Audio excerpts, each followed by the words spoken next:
Howdy y'all, my name's Nick Elms, and our passage for today is John 13, 1 through 3, and 21 through 30.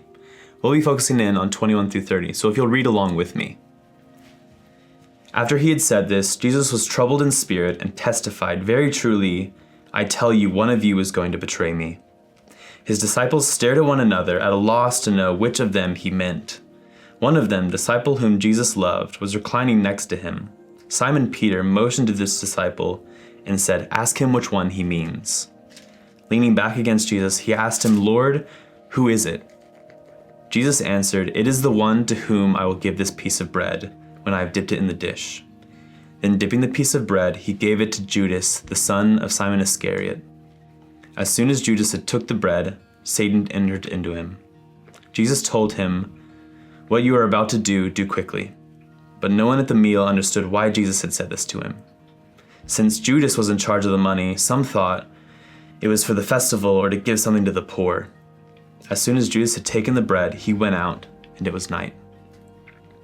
This passage, especially as we enter into Holy Week, is incredibly important in my life. I remember listening to this one song as I prayed and as I meditated on the scriptures, and the song goes, "Judas sold you for 30, I have done it for less." And I think, especially as we enter into Holy Week, it's such a beautiful time for us to consider both our own sin and our own transgressions, but at the same time, to see how genuinely kind Christ is to Judas.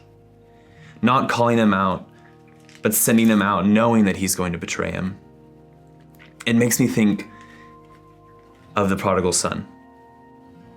How the father had seen how the prodigal son had treated him and knew that he was going to leave him, and yet the father still loved him, even in his betrayal, even as his son was out in another country, and even more when his son returned, seeing that he once was dead but now is alive.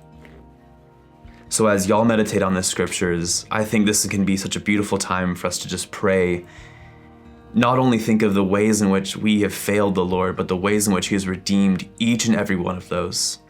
From our past to our present to even our futures, that Christ sees us and knows our sin and yet still pursues us and loves us, much like the shepherd who chases after the one lamb.